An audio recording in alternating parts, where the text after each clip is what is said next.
My name's Kristen, and I used to be just like you, doing endless research on stand-up paddleboards. Well, you're in luck because I'm about to drop the best review on the BOTE Wulf inflatable stand-up paddleboard. Let's get this party started.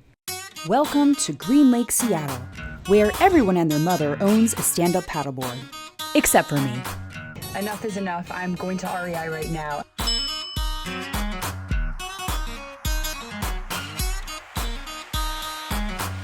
Okay, made it back home. Have my paddleboard in tow. Look how freaking big this thing is. This is the BOTE Wulf. It is boat, entry-level inflatable stand-up paddleboard. It was $499 plus tax. And then they have this really cute, like, wolf, because that's the name of the model. Isn't that so cute? All right, so basically, this up. Got a lot of stuff. So here's an 8-foot coiled leash. Cool. Check it out. Super important, the oar. Or, it's not an oar, it's a paddle. I used to row, so it was sacrilege to say paddle, but in this case, it's a paddle. And you can see it's collapsible. So there's these like little metal buttons. So it looks pretty easy to put together, and then it can fold back into the bag when you're done. Okay, I already don't know what I'm doing. Oh, look at this beautiful teal. So pretty. I'm obsessed with this. Take a look at that. There we go. Okay, I don't know what I'm doing here. And then tighten. Pretty easy. The pump. Okay, this is obviously super important since this is an inflatable stand-up paddleboard. So I asked Amy at the REI flagship what I should do, like if this pump was sufficient. She said it should take about 10 minutes. And I've seen people at Green Lake Park using it. They just go in the shade and, you know, take some time to pump it up. Pretty essential for this type of paddleboard. So it comes with a patching kit. Just good to keep in mind, like really try to take care of your paddleboard. Try to not drag it on the ground.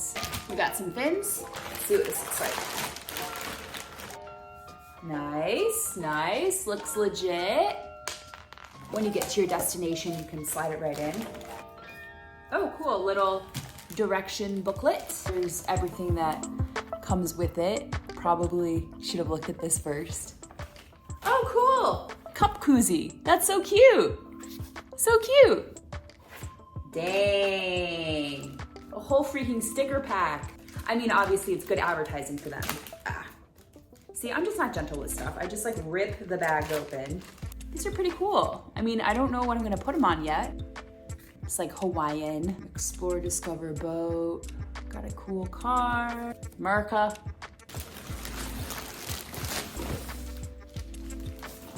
Silica, do not eat, throw away. So pretty. Look, we kind of match, you know? Okay, so the paddleboard itself feels a lot lighter without all of this stuff. Of course, like wherever you go, you're gonna transport it in this bag. To me, it feels like it's, I don't know, like 40 pounds, but the actual board is supposed to be like 19 or 20, I think. That means when you're, you know, like lifting it up to the lake, it shouldn't be so strenuous. Carrying the bag is a little bit of a workout. Okay, just goes like that. Silica.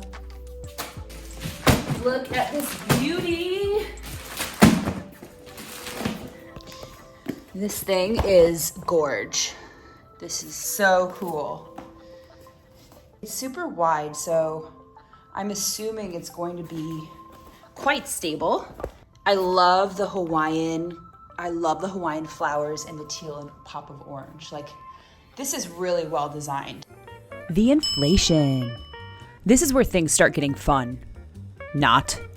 Honestly, pumping up a stand-up paddleboard is pretty tiring.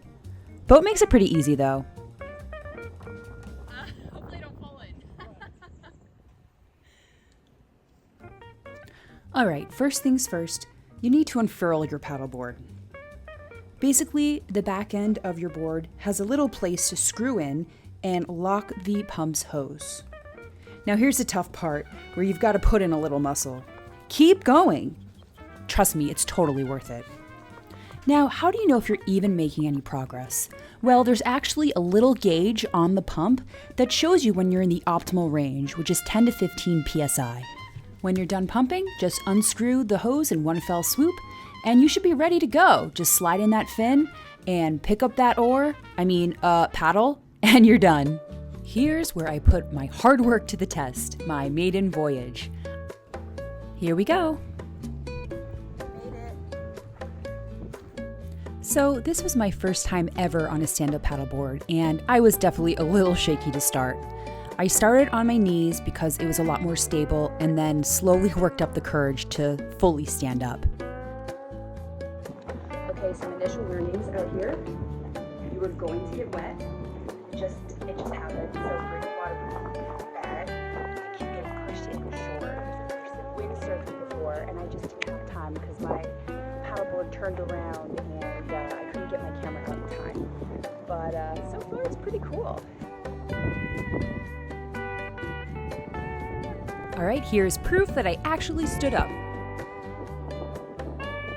After a great first day on the water, it was time to pack up and head home. The deflation. This is way easier than originally pumping up the board. It takes way less muscle.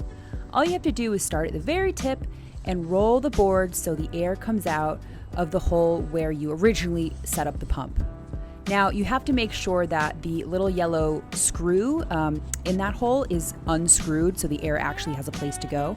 And then all you gotta do is kind of wrap up your board, dry it off if you need to, put it in the bag, and just find a spot for all the accessories. They all fit in. Look, I didn't even have to undo the pump itself. And there you have it. Super easy and time to head home. So overall, I freaking love the BOTE Inflatable stand-up paddleboard. It is such a good product. I felt really stable and secure out on the lake. I'm a beginner, so I didn't really know what I was doing. The setup process is super easy once you get the hang of it, once you go through it once or twice. I really like that I can just throw it in the back of my trunk, and whenever it gets sunny out here in Seattle, I can just go. If you are looking to purchase something that's high quality and that you'll have for a long time, I would highly recommend buying the BOTE. I will be using it all summer. You'll see me out on every lake I can get to, and I hope to see you out there too.